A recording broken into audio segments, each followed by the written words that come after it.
자, 이번 시간에는 34쪽 43번 문제를 정리합니다. 효율성 그러죠? 효율성에 관한 설명을 옳은 것은 모두 몇 개냐? 이 재밌는 게 뭐냐면 여러분, 행정 이념이라는 게 두 가지로 나눌 수 있는데 참 이게 좀 골치 아픈데 여러분 보세요. 우리는 보통 이렇게 나누잖아. 목적 반대는 수단이거든. 수단과 목적 그래요. 그러죠? 그런데 그런데 말이야. 보통 능률성 반대가 민주성이거든. 이렇게 능률성, 민주성 그래요. 능률성하고 유사한 게 뭐 효과성 그러지? 효과성, 효율성, 생산성 이렇게 말합니다. 이게 솔직히 이건 경영학에서는 구분 안 해. 그냥 능률성, 효과성, 효율성, 생산성 이렇게 하는데 우리 행정에서 구분을 한다고. 우리 행정학은 투입에 대한 산출의 비율을 능률성 그래. 그 다음에 목표의 달성 정도로서 결과를 의미한다면 효과성 그래. 효과성. 그 다음에 능률성과 효과성을 결합한 게 바로 뭐다? 생산성. 이렇게 말하면 생산성. 그 다음에 능률성은 1920년대 과학적 관리에서 강조했죠. 효과성은 1960년대 발전행정에서 강조했다. 효율성 1980년대 NPM 신공공관리에서 강조했죠. 생산성도 효율성을 유사하게 또 보더라 이거야. 이렇게 본다 이거야. 그래서 결론 내리면 능률성, 효과성, 효율성, 생산성은 수단적 가치. 이게 중요합니다. 두 번째는 근데 재밌는 게 뭐냐면 국민 존중적인 행정을 갖다 민주성 그래. 공무원은 국민의 종이다. 국민 존중적인 공복의식을 뭐라 말한다? 민주성 그래. 근데 재밌는 게 뭐냐면 여기서 진짜 꼭 알아야 될 게 민주성보다 더 높은 본질적 가치가 있어. 본질적 가치가 아까 말했던 뭐다? 형평성, 공의, 그 다음에 뭐다? 정의 이런 거 말하는 거예요. 형평성, 공의, 정의는 민주성보다 더 높은 뭐가 된다? 본질적 가치다. 본질적 가치. 꼭 정리해 주세요. 그래서 결론. 민주성은 본질적 가치로 볼 수 없다 이거야. 자, 그럼 하나씩 봅시다. 효율성은 글쎄 효율성은 경제학자나 경영학자는 이렇게 구분을 안 한다고. 그러니까 우리 행정학자는 구분해 줘야 돼. 이제 봐. 기억, 사이먼, 행정, 행태론. 사이먼이죠. 사이먼은 기계적 효율성, 그러니까 기계적 능률성을 대차 대조표적 효율성이라고 하면서 성과를 계량화하여 객관적인 기준에 따라 효율성을 평가한다고 보았다. 다시 한번 대차 대조표적 효율성을 다른 말로 기계적 능률성 그래. 아까 반대 사회적 능률성, 장기적 능률성 그랬죠. 기억은 맞고 니은 사회적 효율성은 1930년대야. 1930년대 말 인간관계론에서 디모기 도입한 가치 개념이죠. 사회적 효율성, 다른 말로 사회적 민주성, 사회적 능률성. 30년대 인간관계론에서 누가? 디모기 도입한 가치 개념. 니은 틀렸고요. 디귿. 목표의 달성 정도는 아까 효율성이 아니라 뭐였지? 효과성. 디귿도 틀렸고요. 그 다음에 리을. 효율성, 리을은 뭐냐? 궁극적인 목표 달성의 최적 수단. 이건 효율성이 아니라 합리성. 리을은 뭐다? 합리성이다. 합리성. 미음. 효율성을 이론적으로 뒷받침해주는 기준으로 할까? 파레토 뭐다? 최적. 그러니까 효율성을 다른 말로 그냥 뭐라고? 능률성 이렇게 말해. 효율성, 능률성을 평가하는 기준 중에 경제학자 파레토보다 최적.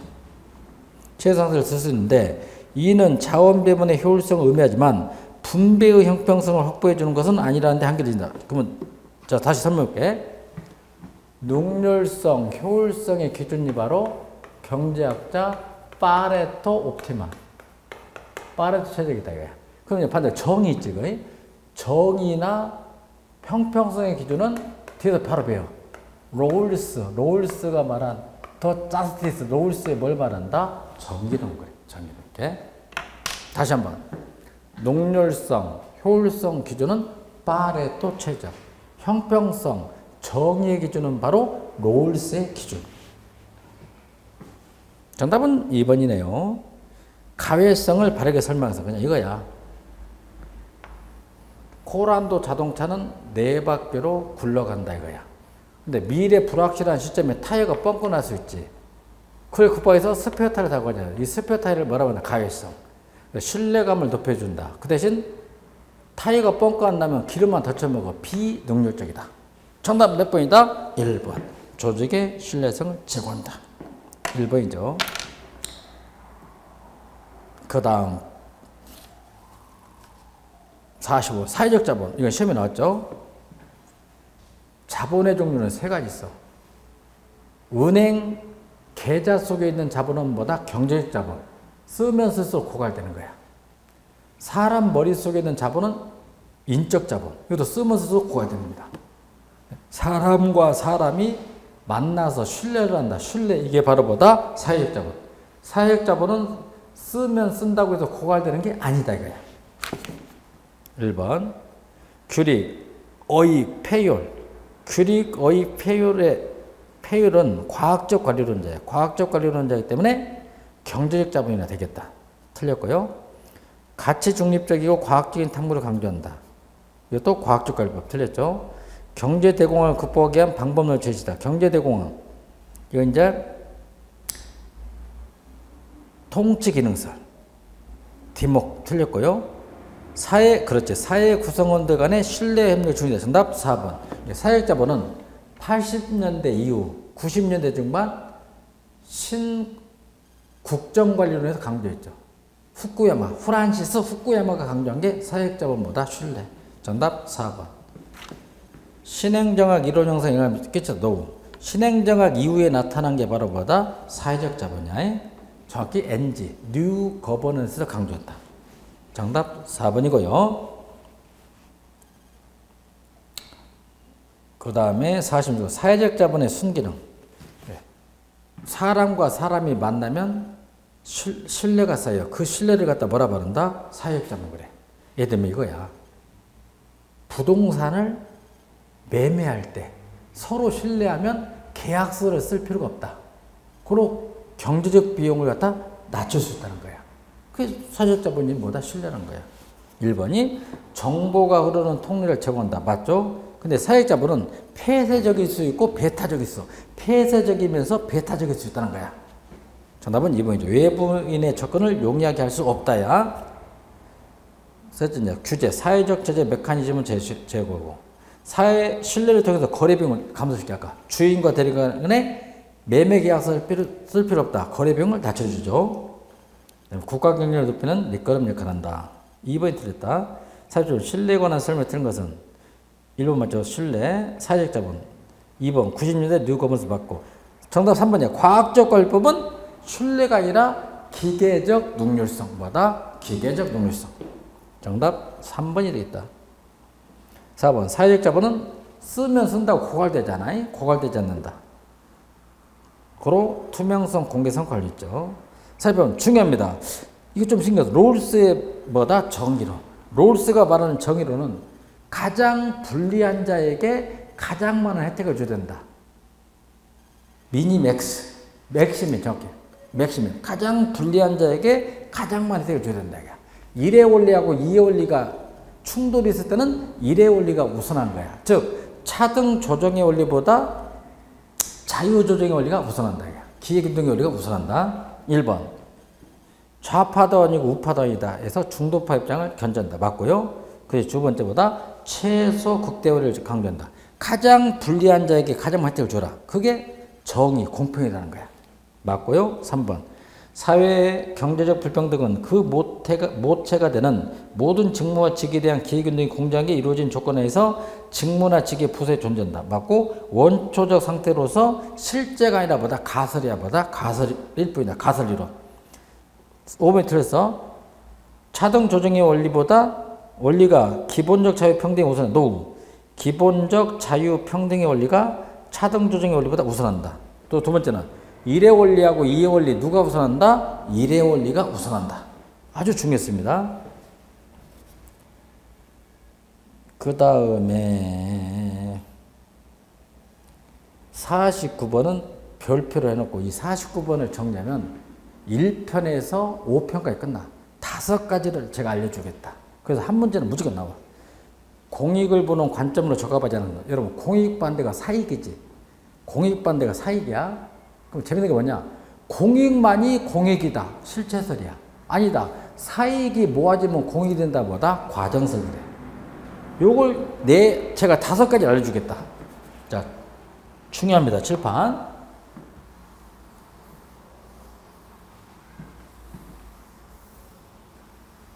불특정 다수인의 이익을 공익 그래. 특정한 소수 개인의 이익은 사익 그러겠지. 여러분들이 이제 여기서 암기가 안 통한다는 게 뭐냐면 이런 문제가 주어질 때는 암기가 안 통해. 이론, 개념, 추론해야 되는 거야. 잘 봐. 제가 5가지 알려드릴게요. 잘 보라고. 우리 행정학은 말이야.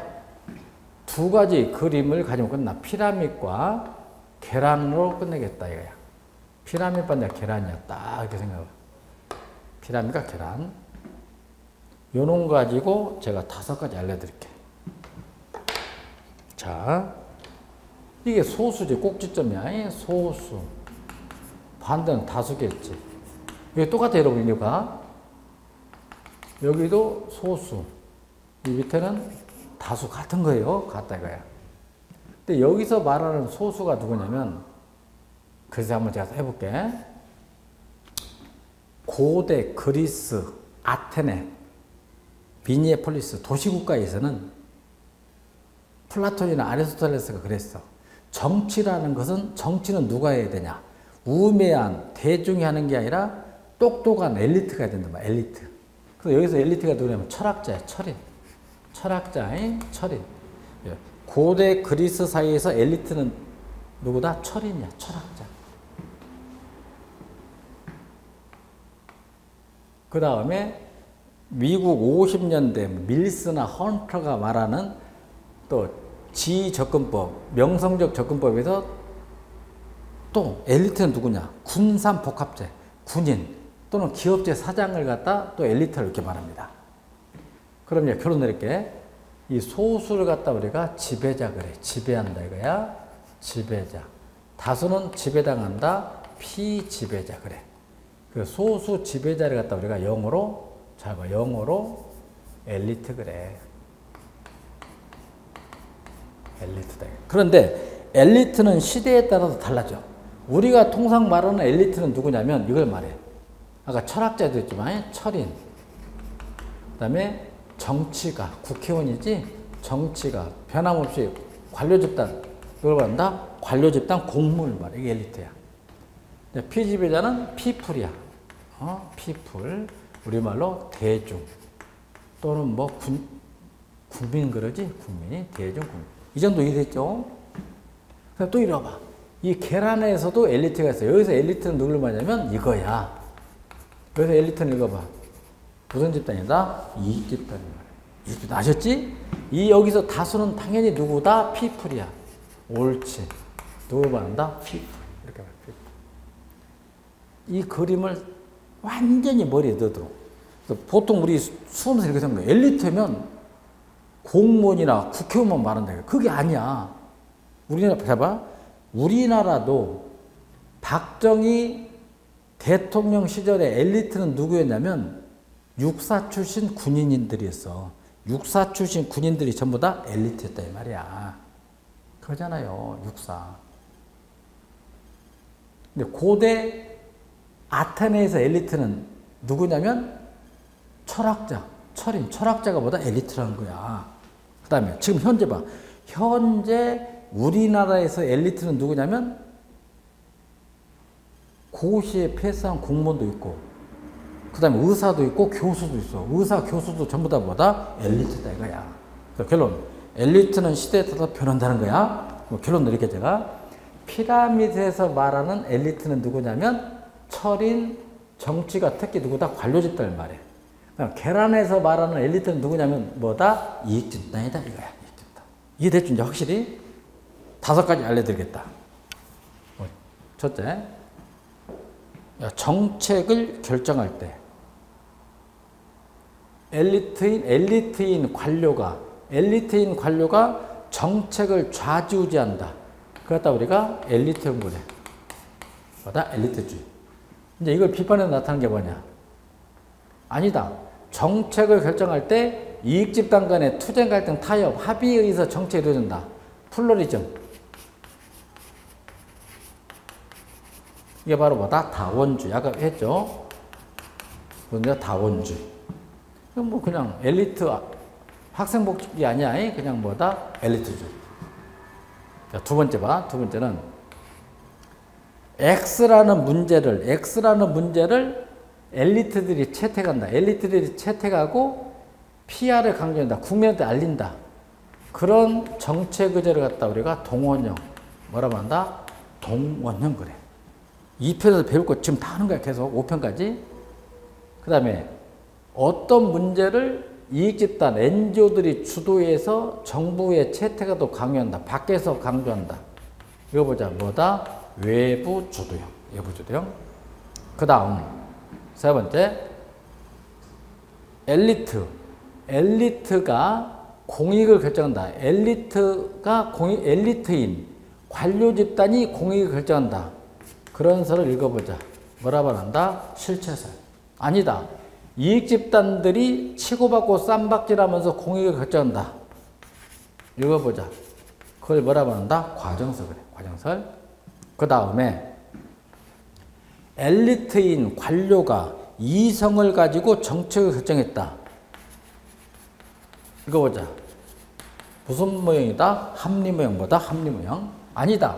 이익집단 간의 투쟁, 갈등, 타협, 합의로 정책을 만들었다. 반대. 시험 문제 했죠. 작년. 무슨 모형이다? 점증보다 점증모형.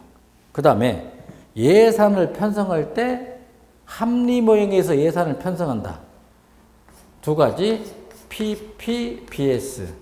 5편을 한 거야. 하나 더. GBB. 시험 문제 했죠. 플래닝, 프로그래밍, 버제팅 시스템, 기획예산. 제로 베이스 버제팅, 연기준 예산. 점정모형 두 가지. 작년 시험 문제 LIBS. 라인 아이템 버제팅 시스템, 품목별 예산. 반대, 퍼포먼스 버제팅 시스템보다 성과주 예산.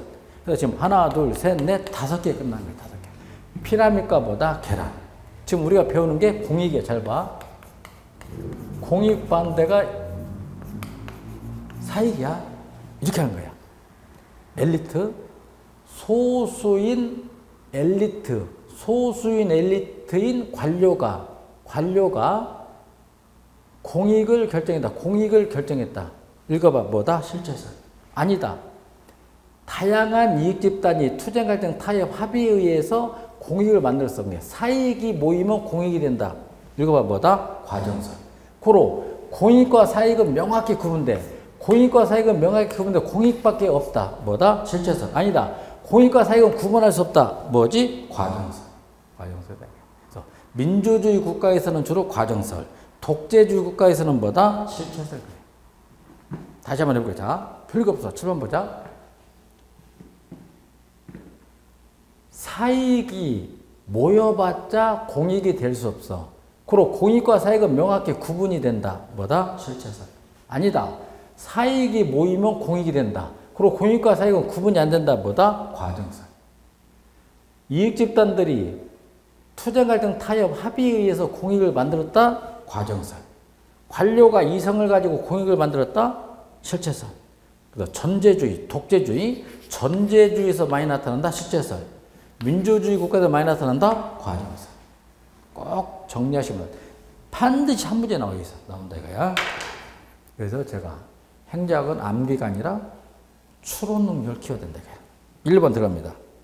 실체설에 의하면 사회나 국가는 개인과 스스로 구별되는 스스로의 인격을 가지는 것을 본다. 그렇죠? 이게 바로 엘리트주의. 잡아. 엘리트주의를 다른 말로 국가의 힘이 세다.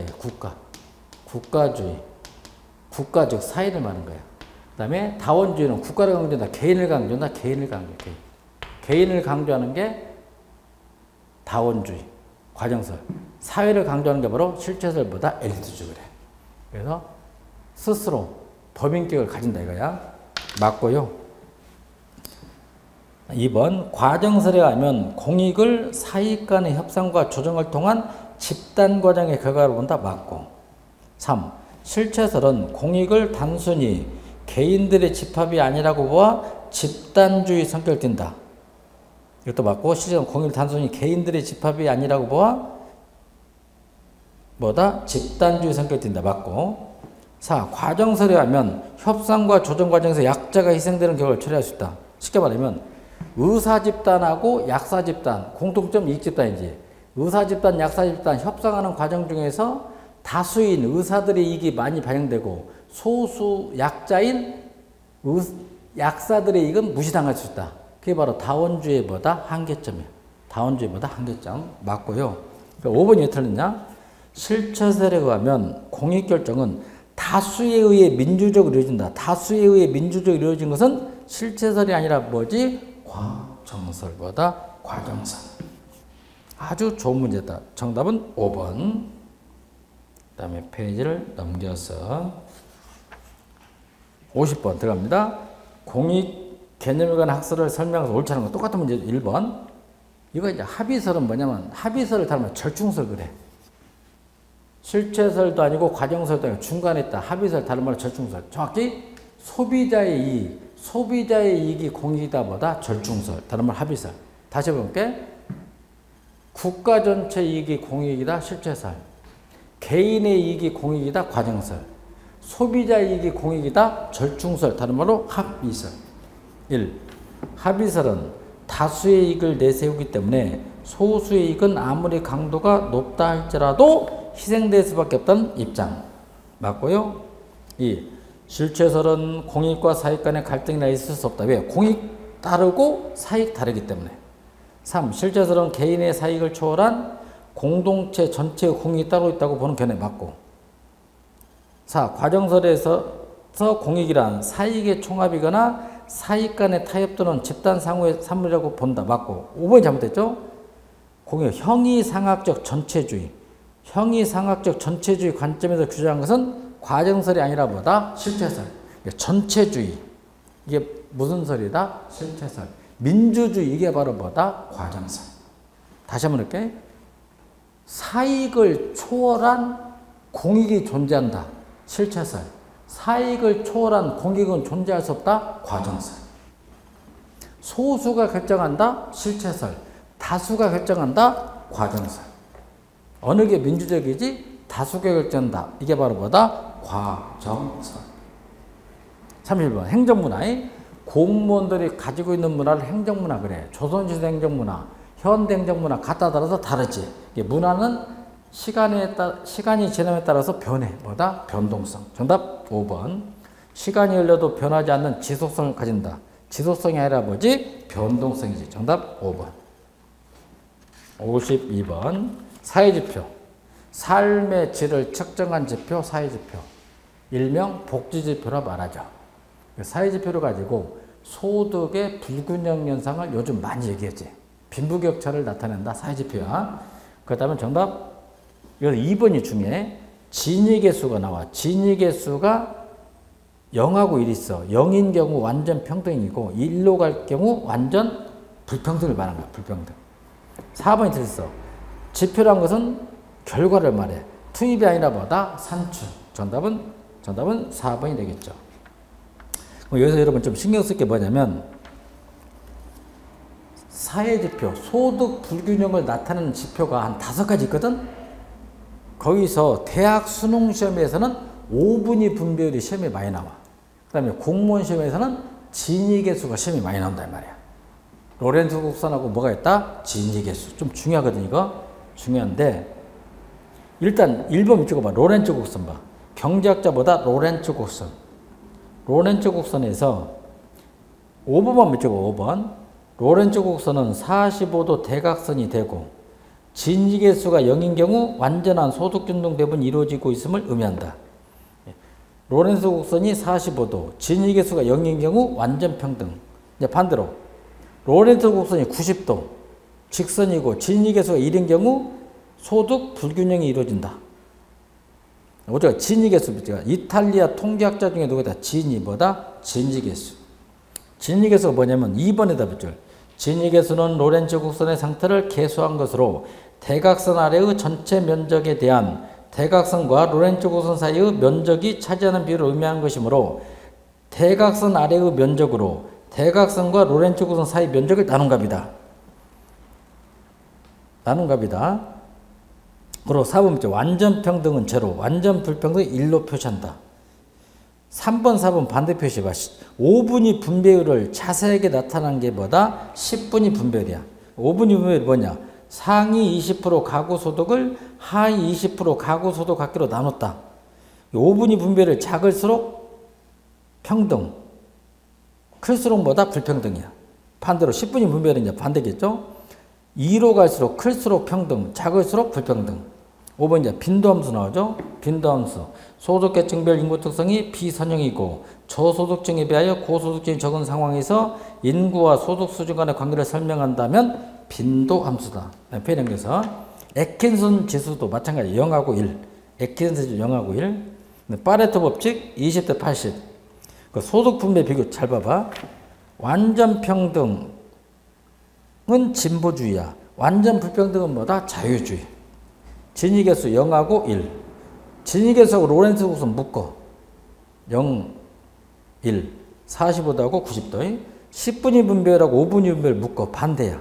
2하고 0. 반대로 작을수록 클수록. 애킨슨 0하고 1. 요거 한번 설명할 테니까 잘 봐봐요. 소득 불균형을 나타내는 지표를 말한다.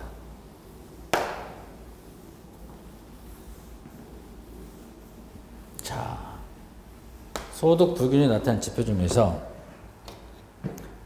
로렌츠 곡선이 있어요. 로렌츠 곡선 하고 진위계수, 진위계수를 설명해 볼게. 그 다음에 5분위 분배율, 5분위 분배율하고 10분위 분배율 해볼게. 자, 10분위 분배율. 요즘 우리 신문 보면 이렇게 많이 나오지. 뭐 상위 10%, 하위 1%. 상위 10%가 벌어들인 소득이 전체 소득이 우리 보니까 45%더라고. 45%. 어마어마하게 차이가 심하지. 그걸 연구하는 게 바로 로렌츠 곡선보다 로렌츠 곡선이라는 거예요. 자, 봅니다. 로렌츠 곡선.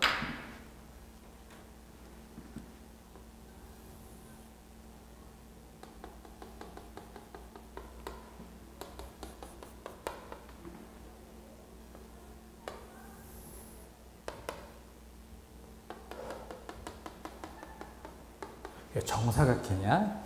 그러면 미국의 인구를 10등급으로 나누고 거기에다가 소득도 10등급으로 나눠보자. 그러면 정사각형이 나오겠지? 그럼 잘 보세요. 이렇게. 이 가로축에는 인구의 누적 비율을 표시하고 세로축에는 소득의 뭐다? 누적 비율을 표시하는 거야. 표시하는 거야. 그럼 잘 보세요. 하위 10%, 잘 봐. 하위 10%가, 하위 10% 인구가 전체 소득의 몇 프로를 벌에 평등이야. 전체 소득의 몇 프로를 벌면 평등이지? 10%. 점이 생기지? 10%. 그러면 또 하위 20%, 하위 20% 인구가 전체 소득의 몇 프로를 벌면 평등이야. 몇 프로다? 20%를 벌면 평등이 되겠지. 그 다음에 상위 뭐 90%, 상위 90%가 전체 소득의 몇 프로를 벌여야만이 평등이다. 몇 프로다? 90%. 그래야만 평등이 된다는 거야. 그 다음에 상위 10%, 상위 10%가 전체 소득의 몇 프로를 벌여야 돼? 몇 프로를 벌여야 되냐? 몇 프로를 벌면 평등이 된다. 몇 프로를 벌면 평등이다? 100%를 벌면 평등이지. 이 점을 이어보자. 이 점을 이어봤더니 짠, 짠, 짠, 짠. 뭐다? 대각선. 45도. 이게 0이야. 0에서 이게 C라고 봐. 이 대각선. 이게 바로 뭘 말한다? 평등을 말해. 무슨 곡선이다? 로렌츠 곡선이야. 그런데 실제로는 그렇지 않다는 거야. 제 친구들이 살고 있는 뉴욕 할렘가에 갔어. 뉴욕 할렘가에 갔더니 존, 톰 같은 애들은 하위 10%야. 전체 소득의 10%를 못 벌어. 기껏 해봤더니 하위 10% 인구가 전체 소득의 3%야. 몇 프로를 번다? 3%밖에 못 번다. 3%. 이제 반대로 나하고 별로 친하지 않은 애들, 빌 게이츠, 워런 버핏, 조지 소로스 같은 부자들 있지. 뭐 마크 저크버그 같은 애들은 상위 10%는 전체 소득의 10%를 버는 게 아니라 더 많이 번단 말이야. 걔들은 우리나라 아까 내가 말했지. 45% 번다고. 미국에서는 내가 볼 때 한 글쎄 한 40%, 30%? 몇 프로 번다? 한 30%를 버는 거야. 30%. 그러면 이 점과 점을 이어보자. 점과 점을 이어봤잖아. 이렇게 점이 생겨. 이 면적, 잡아. 이 면적이 B야. 이 B라는 면적이 바로 평등이다, 불평등이다? 불평등을 말해. 불평등. 그래서 우리는 이 면적이 크면 클수록 그 사이는 불평등이 돼. 그럼 다시 한번 이 면적이 대각선으로 갈수록 평등. 이 면적 비추지문이 직선. 이 직선으로 갈수록 직선 90도로 올수록 평등이다, 불평등이다? 불평등이 되는 거야. 꼭 아셔야 돼. 다시 한번. 대각선이 되었을 때를 갖다 완전 평등. 진이라는 사람은 0으로 봐. 0이다 이거야. 이 직선, 90도 직선으로 왔을 때, 1로 왔을 때는 평등이다, 불평등이다? 불평등. 무슨 곡선? 로렌츠 곡선. 그래서 이 빗줄진 면적이 B고, 나머지 면적이 A야, A. 이 면적 보면 삼각형이 되잖아요. 삼각형. 이게 구름달 모양. 그래서 진위계수. 진위계수란 것은 A 플러스 B. A하고 B를 합친 면적 가지고 뭘 한다? B. B를 갖다, B의 면적을 A 플러스 B로 나눈 값. 그걸 갖다 뭐라 그런다? 진위계수. 반드시 정리를 해줘야 되겠다. 여기까지 정리됐죠? 그 다음에 이탈리아 통계학자 중에 진위계수. 그래서 시험에 이렇게 나옵니다. 진위계수가 상승할수록 어떤 현상이 나타납니까? 소득 분배가 잘 이루어지지 못하고 있다. 이렇게. 그 다음에 한 가구 소득은 5단계로 나누면 5분위. 10단계 자세히 나오면 10단위. 뭐다? 10분위 분배율. 한번 해보죠. 5분위 분배라는 것은 이것 말해. 상위 20%. 상위 20% 가구 소득을 하위 20% 소득 나눴다. 이게 바로 5분위 분배율. 반대로 하위 40% 소득을 상위 20%로 나누면 뭐가 된다? 10분위 분배율. 10분위. 반대죠. 그러면 하위 20%가 뭐냐면 1등급, 2등급. 상위 20%니까 9등급 플러스 뭐다? 10등급을 말하는 거야. 그 다음에 10분위 분배율 상위 20%는 9등급, 10등급 합한 거하고 하위 40% 1등급, 2등급, 3등급, 4등급을 합한 거 나눈 거야. 이렇게. 또 9등급, 10등급 합한 거. 이렇게. 그래서 상위 20% 가구 소득을 하위 20% 소득가로 나눴다면 뭐다? 5분위 분배율. 하위 40% 가구 소득을 상위 20% 가구 소득으로 나누면 뭐다? 10분위 분배율. 그래서 결론은 0이야. 2로 갈수록 평등. 제로로 갈수록 뭐가 된다? 불평등. 그게 바로 10분위 분배율. 이제 반대로 5분위 분배율은 적을수록 평등. 클수록 뭐다? 불평등. 문제 한번 냈더니 잘 보세요. 이렇게 내보죠. 자, 미국. 스웨덴을 볼게. 미국 봐. 미국은 하위 20% 소득 합계가 하위 10%, 하위 10%, 1등급, 2등급 소득을 나눴더니 하위 1%가 $1,000. $1,000를 너무 적냐? $10,000를 벌어. 10,000달러를 벌고요. 하위 20%는 이제 더 많이 벌겠지. 한 $20,000 벌어. $20,000을 벌어봐. 합쳐봐. 얼마 되지? 얼마 된다? $30,000가 된 거예요. 예? $30,000. 그 다음에 상위 20%. 상위 20% 소득을 봤더니 9등급하고 10등급 합쳐 9등급이 한 $100,000. $100,000을 번다고 생각해봐. $100,000 플러스 상위 10%는 더 벌겠지. 한 20만 달러. 20만 달러 벌어. 그러면 이거 얼마야? 30만 달러지. 그 3만 달러 가지고 300만 달러를 30만 달러 나눠봐. 몇 배 차이 난다? 10배. 몇 배 차이? 10배. 10배 차이. 5분위 분배율은 미국 몇이다? 10배. 10배 차이가 난다 이거예요. 근데 스웨덴은요. 하위 1등급, 2등급 소득 학교를 따졌더니 3만 달러야. 3만 달러에 상위 9등급, 10등급 소득 합쳤더니 9만 달러야. 몇 배 차이나? 3배지. 3배. 그래서 소득 분배가 잘 된 나라는 어디다? 스웨덴. 잘못된 나라는 어디다? 미국. 결론. 5분위 분배율이 작을수록 평등, 클수록 뭐다? 불평등. 꼭 정리하시기 바랍니다. 53번 진보주의. 진보주의 반대가 바로 보수주의야. 보수주의. 우리나라로 미국 말하면 민주당이 진보주의, 공화당이 보수주의야. 우리로 말하면 새누리당이 보수주의, 더불어민주당이 뭐 진보주의 이렇게 말할 수 있죠. 우로 가면 우파 보수주의, 좌로 가면 좌파 진보주의 대가야. 성작이냐 분배냐. 그러지? 1번이 잘못됐다. 소극적 자유를 선호하는 것은 뭐다? 보수주의야. 정답은 1번. 적극적 자유야만이 진보주의. 정답 1번이 맞겠죠.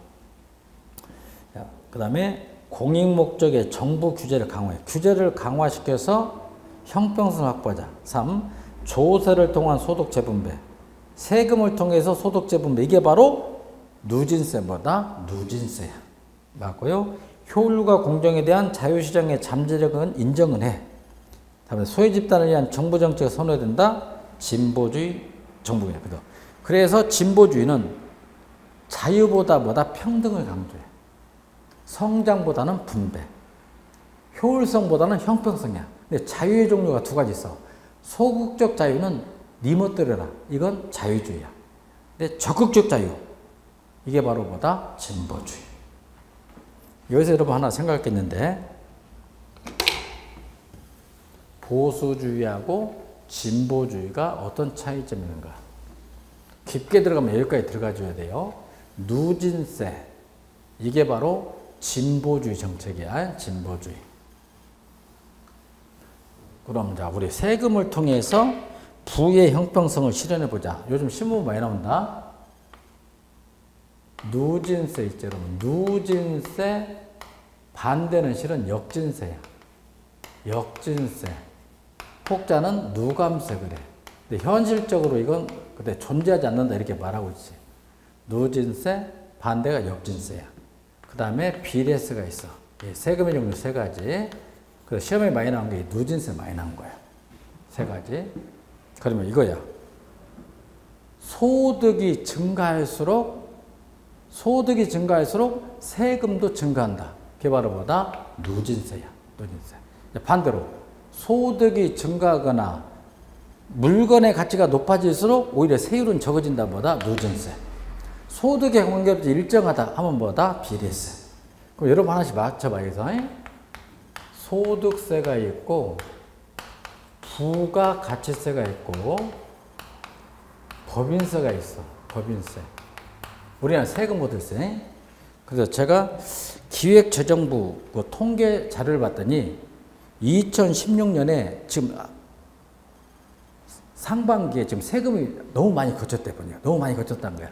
그럼 여러분 가장 세금이 많은 게 가장 세금으로 많이 걷은 게 바로 뭐야? 소득세야. 소득세. 개인이 내는 뭐다? 소득세 비율이 가장 높더라고.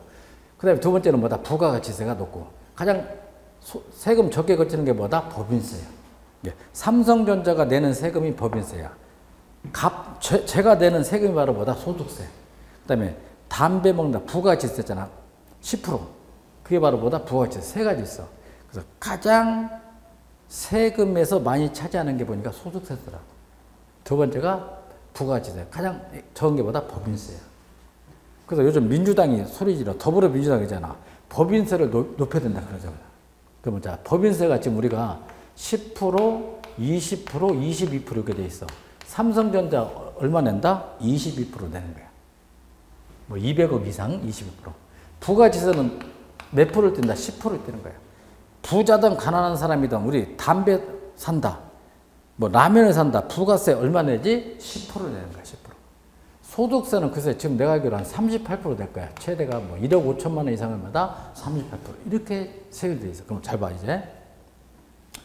소득세는 바로 뭐에 해당된다? 누진세. 소득세가 바로 누진세에 해당돼. 이게 바로 소득 재분배효과. 이게 바로 무슨 주의 정책이다? 진보주의야. 근데 잘 봐야 되겠냐? 두 번째는 법인세 같은 게 바로 뭐다? 비례세야. 일정 비율에 따라서 세금 내. 22% 똑같이 낸다. 뭐가 된지? 비례세. 네, 부가치세. 이제 부가치세는 뭐냐면 우리 생각해보자. 가난한 사람도 담배를 피워. 부자도 담배를 핍니다. 그런데 갑자기 담배값을 100% 올려버리면 누구 고통이 더 크겠어? 누구 고통이 더 크다? 가난한 사람 고통이 더 커. 똑같이 10%를 내지만 가난한 사람의 고통이 더 크지. 그런 세금을 뭐라고 한다? 역진세. 다른 말로 뭐다? 누감세 그래. 그게 바로 뭐다? 부가치세야. 또 예를 들자. 금은 보석에 세금을 때리는 거야. 그게 바로 부가치세. 내부가 10%다 거야. 그지? 부자도 보석을 살 테고 가난한 사람도 보석을 사는데 똑같이 세율을 10%를 떼는 거야. 이때 실제적으로 가난한 사람이 느끼는 세율의 부담은 더 커지는 거야. 그런 세를 갖다 부가치세. 이건 뭐하고 유사하다? 역진세, 누감세. 혹자는 그래. 부가치세도 뭐 비례세 일종이다 이렇게 말합니다. 그래서 현실적으로 역진세, 누감세는 거의 없어. 크게 두 가지. 누진세 아니면 뭐다? 비례세 이렇게 말해. 그래서 그냥 굳이 나누자면 소득세는 누진세고 부가가치세는 뭐다? 역진세. 법인세는 주로 뭐다? 비례세. 그래서 조세를 통해서 소득 분배를 가져온다. 그게 바로 누진세야. 누가 강조한다? 진보주의. 여기까지. 그 다음 페이지를 넘겨서 윌렌스키와 르보가 연구한 제도주의적 복지. 제도주의 복지. 요람에서 무덤까지 국가가 책임진다. 제도적 복지. 가난한 사람만 도와줘야 된다. 선별적 복지. 뭐 낙인 이론 또는 보충성 이렇게 말해. 쉽게 말하면 진보주의가 강조하는 게 제도적 복지. 보수주의가 강조한 게 선별적 복지. 즉 낙인 이론, 보충성 이론 이렇게 말합니다. 그럼 이걸 어떻게 정리하는가 또 보자고. 계속 좀 반복하는 거예요. 빈곤. 빈곤이 개인에게 있는가 국가에게 있는가. 국가 즉 사회에 있는가. 잡아. 빈곤의 1차적 책임은 개인 때문이야. 갑돌이 너가 게으르기 때문에 빈곤하다. 그리고 네가 책임져야 된다. 이거 갖다 우리가 선별적 복지 그래. 선별복. 아니다. 빈곤의 1차적 책임은 개인에게 있는 게 아니라 국가한테 책임이 있다. 국가의 잘못이다. 이게 바로 뭐다? 제도적 복지. 다른 말로 보편적 복지 그래. 이게 금수저를 물고 태어난 사람하고 흙수저를 물고 태어난 사람은 차이가 있다는 거야. 흙수저를 물고 태어났기 때문에 너는 가난할 수 없겠다. 금수저를 물고 태어났기 때문에 너는 부자가 될 수 없다. 이렇게 나눠진 거야. 다시 한번. 갑돌아. 네가 빈곤한 것은 네가 게으르기 때문에 빈곤할 뿐이야. 빈곤의 1차적 책임이 개인에게 있다. 이게 바로 무슨 복지다? 선별적 복지야. 반대로 아니야. 을순아.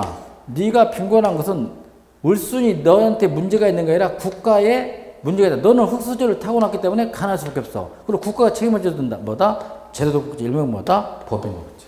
두 번째. 가난한 사람이든 부자든 전부 다 무상급식을 해야 된다. 뭐다? 제도적 복지. 아니다. 가난한 사람만 도와줘야 된다. 뭐다? 선별적 복지. 그런 거야. 그래서 선별적 복지가 보수주의, 제도적 복지가 바로 뭐다? 진보주의. 그런 거야. 진보주의. 요람에서 무덤까지 국가가 책임진다. 제도적 복지. 보편적 복지. 정답 1번. 안정평등사상 인도주의죠. 정답 1번. 50번. 미국 행정의 특징을 시대적 순서로 나열한 것은? 미국 행정학 크게 8가지로 구분하는데 한번 봅시다. 여기서 매년 한 문제가 출제되는데 이렇게 1887년 우드로 윌슨 1887년에서 1920년대까지를 우드로 윌슨이 연구한 작년 시험 문제 행정관리설이에요. 행정은 뭐 한다? 관리. 행정관리설. 과학적 관리. 뭐 1930년대는 통치기능설. 디마크. 또는 FRB. 왜? 행정은 통치한다. 통치기능설. 행정사 3일 시험 문제. 이 두 가지 비교하는 거 있죠. 그 다음에 1940년대 우리 행정사 1회 시험 문제.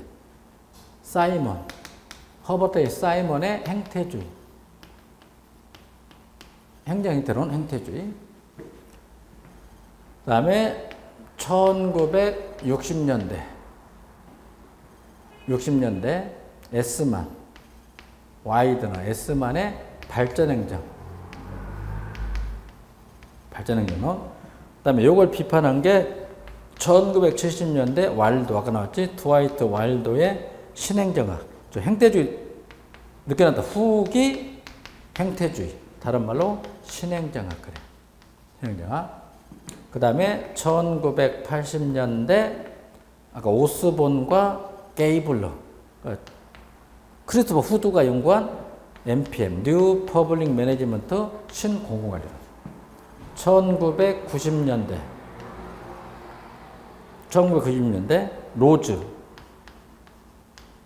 로즈가 연구한 뭐다? NG, New Governance 신국정관리론. 그 다음에 NPM을 비판한 게 뭐 최근 2000년대 J. 데나르트, R.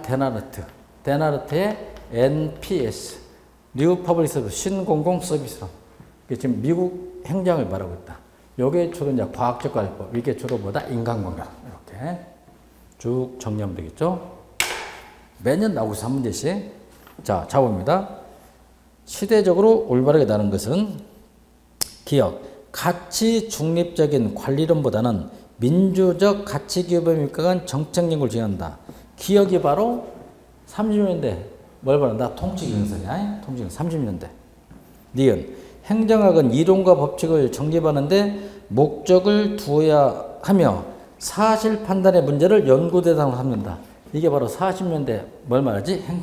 행태주의다. 그 다음에 D가 과업별로 가장 효율적인 표준 시간과 동작을 정해 수행할 필요가 있다. 시간과 동작 연구, 표준과 시간 동작 연구, 그게 바로 행정관리설보다 과학적 관리법. 디귿. 이놈이 가장 빨라야 된다. 디귿이 빠르면 되겠네. 그 다음에 리을. 정부는 공공재의 생산 공급자이며 국민을 만족시킬 수 있는 최선의 제도주의 장치를 설계된다. 리을은 이제 신제도주의입니다. 리을은 뭐가 된다? 신제도주의. 쉽게 말하면 80년대 공공선택론 하면 되겠다. 70년대 후반 공공선택론. 미음. 조직 구성원의 생산성은 조직의 관리 통제보다는 조직 구성원 간의 관계에 더 많은 영향을 받는다. 이렇게 순서대로 하면 순서대로 잡아보자. 20년대 하면 디귿이 들어가야 돼. 디귿. 4번이 되겠네. 그 다음에 조직 구성원에서 조직의 관리 통제, 조직 구성원 간의 관계에 더 많은 영향을 받는다. 그게 바로 30년대에 뭘 말한다? 인간관계로. 미음은 뭐다? 인간관계로. 그렇다면 디귿 미음 찾아봐. 디귿 미음. 3번하고 4번이겠지? 그러면 4번. 그 다음에 니은. 니은이 바로 뭐다? 행정행태론. 니은이 들어가야 돼. 그럼 정답은 4번밖에 없다. 니은. 그 다음에 기억. 마지막 뭐다? 리을. 정답은 4번. 이번 시간은 여기까지죠. 여러분 수고 많이 하셨습니다.